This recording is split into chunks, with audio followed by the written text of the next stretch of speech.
À temps nouveau, attitude et mœurs nouvelles. Est-ce cet adage que le président de l'Assemblée nationale, Seynou Oumarou, a traduit dans les faits?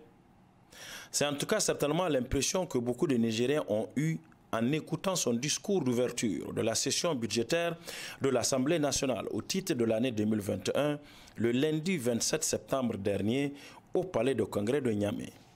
Si la première partie de son adresse d'une trentaine de minutes, Seynou Oumarou l'a d'une part dédiée à son appréciation sur la présence de la dizaine de délégations parlementaires de haut niveau des pays de la sous-région et du Maghreb, toute chose qui montre l'efficacité de la diplomatie parlementaire menée par l'Assemblée nationale du Niger, et d'autre part à évoquer certaines préoccupations de l'heure, à savoir la lutte contre la Covid-19 et son impact sur les économies africaines, les changements climatiques et leurs effets néfastes, la migration et enfin le terrorisme et son corollaire d'insécurité qu'il faut combattre selon Seynou Oumarou sur le double plan militaire et du développement des zones touchées.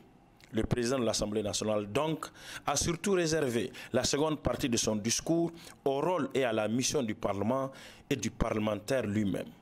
À l'occasion, Seynou Oumarou a revisité sans complexe et sans complaisance le rôle du député et du Parlement dont il est le principal animateur.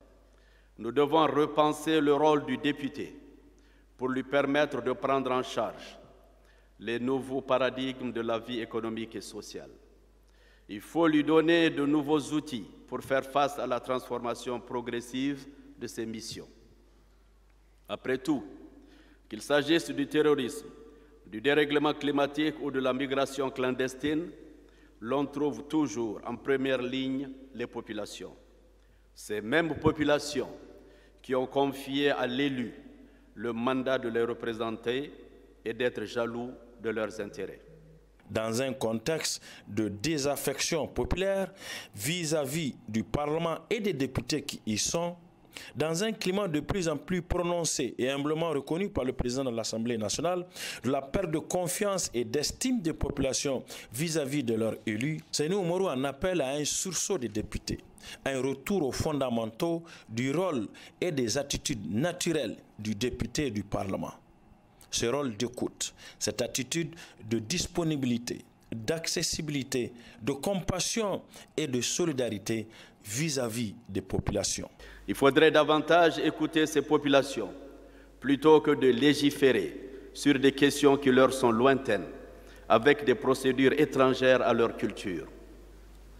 Il faudrait surtout donner à l'action législative la visibilité permettant à l'institution parlementaire de respecter son obligation de transparence vis-à-vis du grand public et des autres institutions nationales.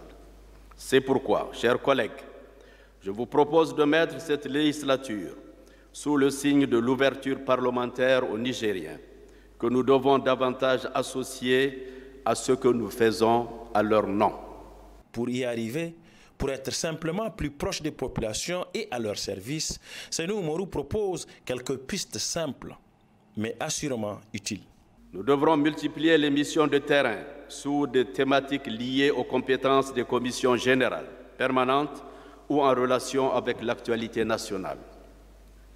Il nous faudra également créer les conditions d'accueil d'un public plus important à nos séances plénières. Mais comme nos capacités d'accueil sont assez limitées, le palliatif est de faire relayer nos activités par le maximum d'organes de presse. Nous devrons également améliorer la couverture de la radio de l'hémicycle, qui retransmet nos débats en direct, afin qu'elle puisse atteindre au moins les capitales régionales et départementales de notre pays.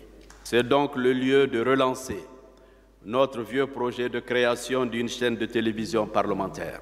Dans un monde en perpétuelle mutation, la mission qui est la sienne, en tout cas selon le président de l'Assemblée nationale, le député, pour survivre, doit la remplir avec abnégation, mais aussi avec intelligence. Avec l'environnement politique, économique et social toujours changeant, il ne s'agira plus pour lui de s'en tenir à la seule vocation de voter les textes que le gouvernement transmet à l'Assemblée nationale. Il faudrait qu'il puisse anticiper sur tous les sujets majeurs qui conditionnent l'avenir du pays et de ses concitoyens. Cela revient à mettre encore plus en avant sa mission de représentation. Il devra donc, plus que par le passé, développer des qualités du leader en symbiose avec ses concitoyens, à l'avant-garde de tous les combats, qu'ils soient ponctuels ou structurels, comme l'animation au développement ou la prévention des crises sociales ou sécuritaires. Avoir conscience de la redevabilité qu'il a vis-à-vis des populations qu'il représente, porter leurs doléances comme les siennes et assumer, même au prix du sacrifice, ce rôle et cette mission souvent ingrate mais qui justifie son existence même en tant qu'élu. Voici ce que Seynou Oumarou dit attendre de chaque député, membre du Parlement qu'il dirige. Tel est son message. Ce message sera-t-il entendu? Dans 4 ans et demi, les Nigériens en jugeront.